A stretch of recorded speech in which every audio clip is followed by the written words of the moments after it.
They challenge conventional gallery presentation, which may compel audiences to not just look, but to also be a part of an experience. That's the Javett University of Pretoria 2021-2022 Visionary Award winner, the Preempt Group Collective, a multidisciplinary collective facilitated by Mbali Dhlamini and Phumulani Ntuli. Dhlamini and Ntuli join us now to tell us more about bagging the accolade. A very good morning to you two. Thank you so much for joining us. Welcome to Morning Live. Morning, and thank you for the opportunity. Indeed. Now, it's good to have you both on the show this morning. Mbali, I'm going to start with you. Give us some background into the Preempt Group Collective and what the inspiration was behind this concept. Well, Phumulani and I, we both studied at the University of Johannesburg. He was my senior at that time, but we managed to form a sort of collective collaboration in terms of just discussing our work and practices after university. And when we both ventured into our independent career, we started formalizing it, and Preempt is the result of it. Now, Phumulani, why was it important that you challenge conventional gallery presentation? I think mainly the standard or the conception around art is often in a very conventional way within both galleries system within the particular context of South Africa. But also been mainly interested in hybrid ways of showing work or sharing our experiences. And through that, we do it through workshops where we encourage participation or forms of collaboration or networking sessions in kind of realizing different artistic or display situations for our collaborators. Now, Mbali, speak to us about the medium that you use and why this is the best way to get your message across. The both of us are very much interested in technology and digital media as a way of trying to rethink traditional tools of transforming or transpiring knowledge. So we are interested in open source softwares, and we are interested in getting more people to understand how easy it is to access digital media, even though it's still very inaccessible in South Africa. But there are many open source technologies that are out there that people can download and use freely. So we use it as a way of encouraging the greater audience to interact with technology.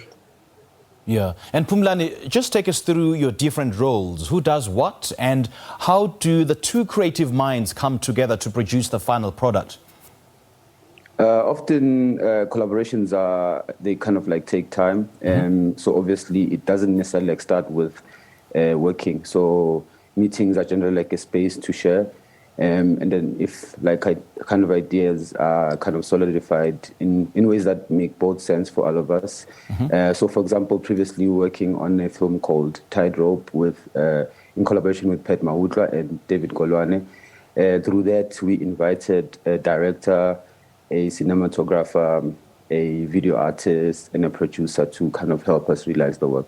So mainly collaborations are kind of a particular process that we adopt in most of our work. But necessarily facilitation for us, we see as kind of a drive to have conversations with people in a way that's not necessarily top down, but in a way that's kind of realized as a flat structure.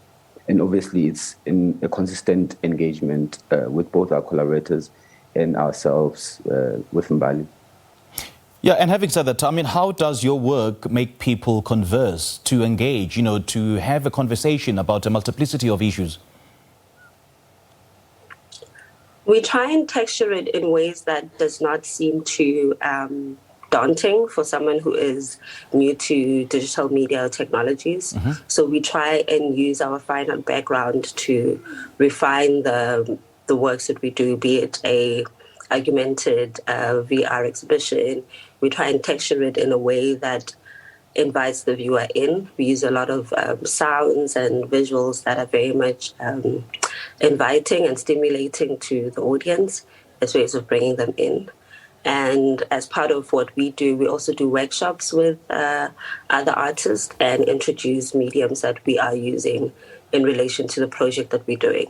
So if we are working with a software for a specific project, we also do workshops with young artists or established artists to introduce them to the software. Okay, and what does it mean for you to be awarded the Visionary Award by Javett UP? I mean, is it a sort of a validation of your work?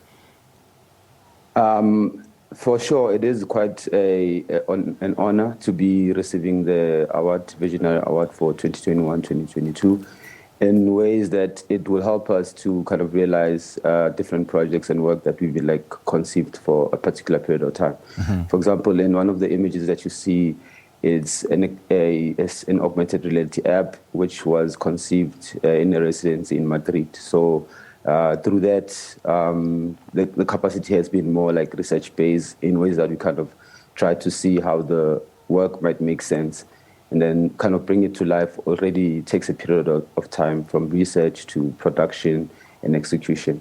So having the award from the Javett Foundation, it's necessarily a kind of a certification of some sort. I'm not sure if I'm using the right word.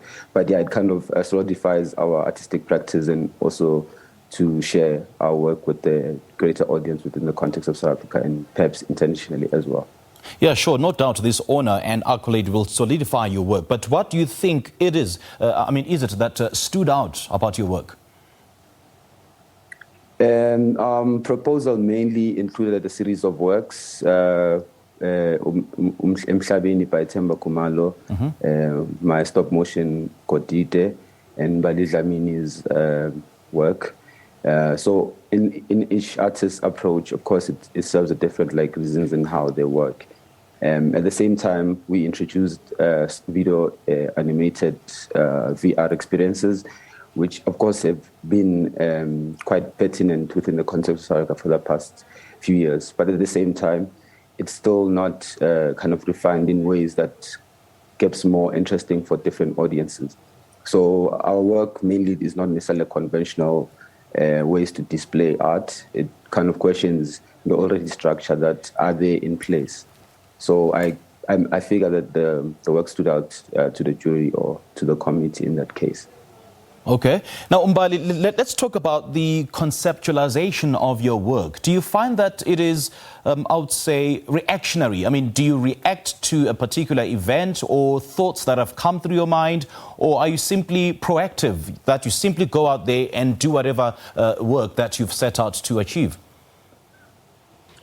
Myself and Phumulani, we both have a research-based practice. Mm-hmm. So individually, we work a lot with research, and the research informs the work that we do. So it's a very long process of engaging with the material and looking at it 360 to understand it before we can start imagining it or manifesting it in an art form. Yeah. So even collectively, we work mostly research-based, so our work takes a long time to form. And there's lots of things that influence it, and lots of, contact with the collaborators also, bringing in a different perspective of what could be done with the medium or with the research that we're looking at. Now, Mbali, what drew you towards making use of intersection of archives, transmedia, and, of course, the open source technologies in your work? Our interest in archives was mostly because we are very much interested in material that exists. Mm-hmm. We are invested in trying to understand how do we make this material that already exists more visible to the public. As you know, in South Africa, we don't have a big access to archives. So when we travel and we get a chance to work with certain archives and material, we're interested in seeing how we can use open source technologies and softwares to grab or gather the content and be able to share it digitally with as many people that we can share it with. Mm. For instance, with our project where we worked on African artifacts, most of these artifacts were scanned or documented outside of the country or the continent. So it was very important for us to try and find a way that we can bring the content back to Africa, but in a way that it's more accessible, that you can look at it on your phone, on your iPad, on your laptop, at your own time. Yeah, and you, Phumulani, your thoughts on what drew you towards this sort of, making use of the intersection of archives and transmedia and open source technologies? I think mainly the idea is necessarily like about access. We understand that in the context of Africa mainly, or the context of South Africa, there is still kind of a gap using different kind of forms of technology. And often if those kind of emerge, they are necessarily like rested within like commercial institutions. So it also serves the purpose that people should start engaging with these materials, both like physically and within the digital space, in certain ways that the digital is not necessarily like also new. There has been several attempts by different artists, and recently the wave around NFTs, non-fungible tokens, where like collectors buy virtual objects for kind of huge sums of money, which is also like an interesting direction that might also unfold in the work that we are doing. All right. Lady and gentlemen, thank you so much for joining us. And for purposes of, viewing your work and perhaps possible collaborations, how are you contactable? We are reachable through our Instagram, Preempt Group, and also individually, Mbali Dhlamini can follow on Instagram, and myself, Phumulani Ntuli. So we use the spaces of the social media and through our website as a space to share different information. Also, we have a mailing list that we send out every month. So it's info@preemptgroup.com. All right. Mbali and Phumulani, lovely chatting to you. Thank you so much for joining us this morning. Thank you very much. All right, great stuff.